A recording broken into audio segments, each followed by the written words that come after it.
told me I already knew what he was looking at through my window. I stared into Caleb's eyes, and I began to turn, still staring into them. But Caleb rapidly shook his head, as if to tell me, do not turn around. Do not look out your window. I've never felt so scared in my life. Do I listen to my friend? Or do I witness what that thing truly is? Do I see this creature that I'd never seen or heard of before, up close? Well, curiosity is a heck of a thing. I took my eyes off of Caleb, and I turned my head more slowly than I ever had before. My heart stopped when I saw it. The thing outside was bent down, allowing its face and head to be level with the passenger window. Its face was nearly pressed up to the glass, and it was staring right at me. There was something chilling at the thought that this thing had been staring into the back of my head before I'd turned. It never looked at Caleb, who had made the sound. Instead, it was transfixed on me. Then I realized, because I'd turned to see it, it had seen me move. Therefore, it had no doubt that there were things in this car that had been watching it. At the current angle of this creature, the streetlight's glow could no longer reach it, which made its dark eyes look more like black holes in its furry face. We stared at one another for a long time, until eventually it sniffed at the glass, seemed satisfied, and began to walk away with long strides across the road. This road was about 9.5 feet wide, and I swear I remember this thing crossing the road in just 2 steps. As it walked away, the long claws at the end of its arms swayed back and forth, the way a person's hands move as they walk, swinging in the opposite direction of the adjacent leg. It was amazing how inhuman this thing looked, yet when it moved, it looked human. If this thing passed by you in the woods from a distance, you'd probably just think it was a hunter or a hiker, another person. But when you get up close, you see how tall and hairy and angular it is. The moment it broke through the tree line, I hadn't said a word, but Caleb launched himself at the steering wheel and planted his foot on the accelerator. He ripped tread out of there, flying down the road, away from the streetlight, until the only light on the car on the road was the moon. And no, it wasn't a full moon. I remember checking it myself. It was a crescent moon that night. Caleb and I sped back to the campus.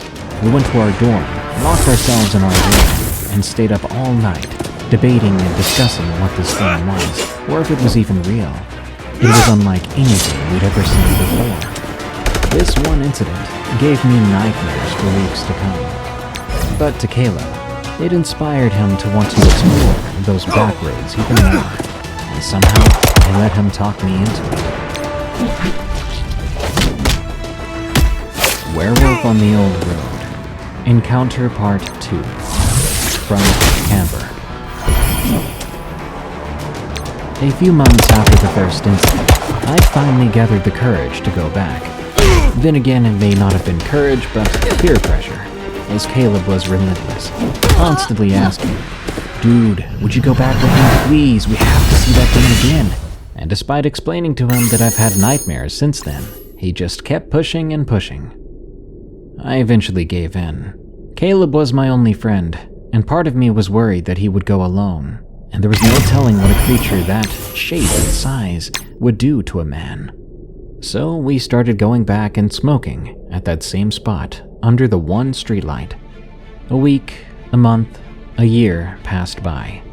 There were no more strange encounters during that period.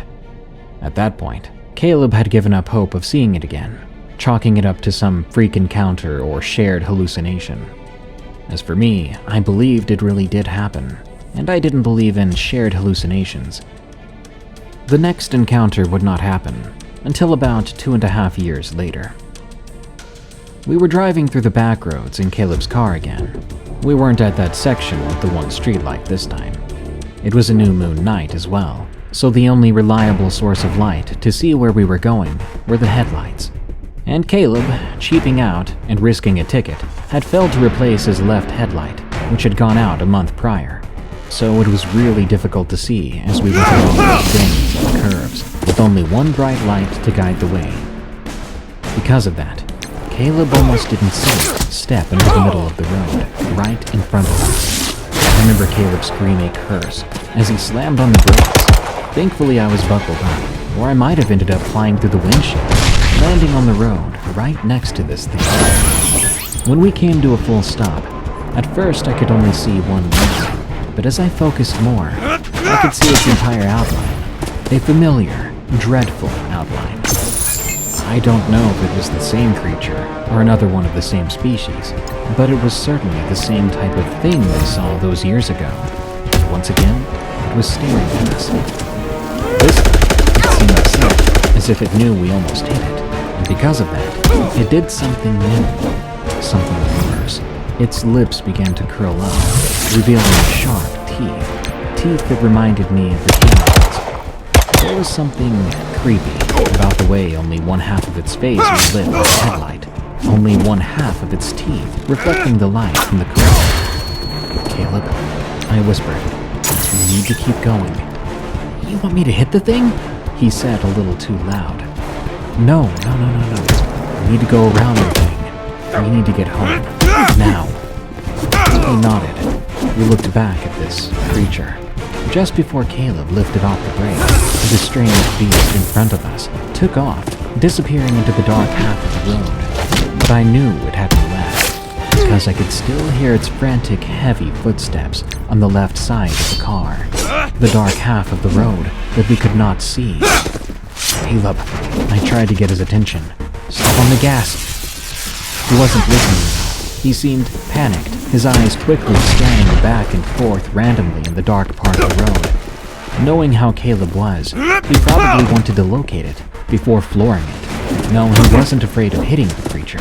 More like he was too insecure to take off, too scared, not knowing where the creature was.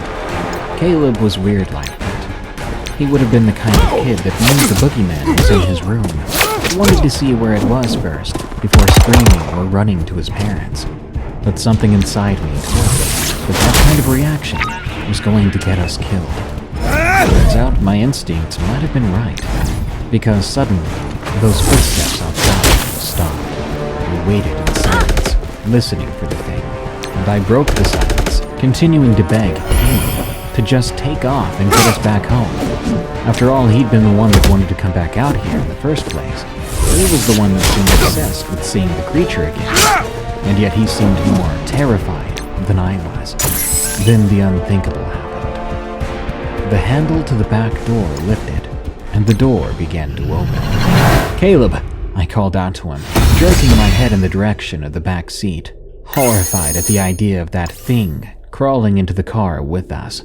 Thankfully, finally, Caleb listened,